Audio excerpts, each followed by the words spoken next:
When I tell you there's something wrong with white men, it is not a joke. Ignore the scars. I just had surgery last week. So, I met a man through my executive director at Asian American Civic Association. His father happens to be the president of the board of the organization. So he asked me out. I said, no, thank you. I don't date white men. He proceeds to say his mother's Middle Eastern. I said, it doesn't matter. I don't date white men. I believe in black love. Then he's like, okay, we can be friends. Sure.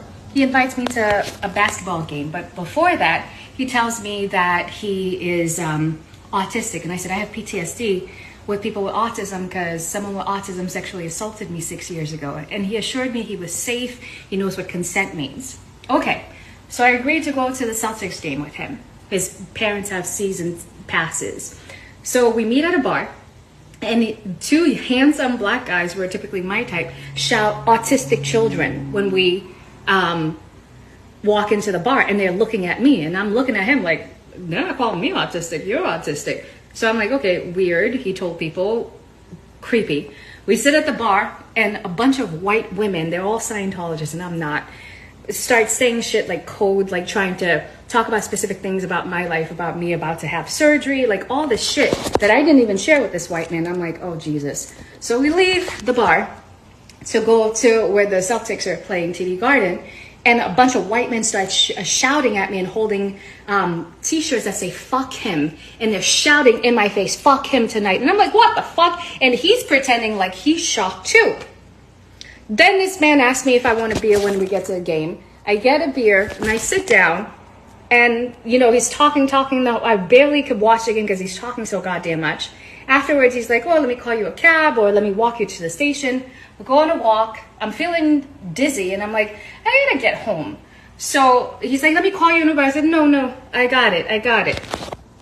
I ended up getting in the T. I don't live too far from the T. I make it home.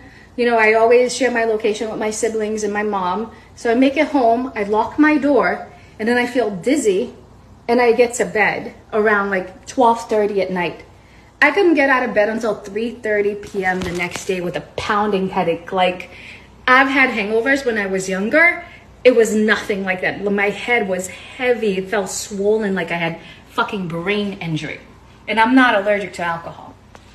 So I'm only saying this to say, I'm sharing this story to say it doesn't matter who the white man is. He is likely to be a predator. This man's father is the president of the board where I worked at Asian American Civic Association in Boston. Yet he thought he could bully me, possibly drug me. I can't say for sure because I didn't get my blood tested for any date rape drugs, but tried to intimidate me. And then he proceeds to text me the next day that he really likes me, he knows what he wants to get married and have children. And I'm like, I already told you I don't date white men.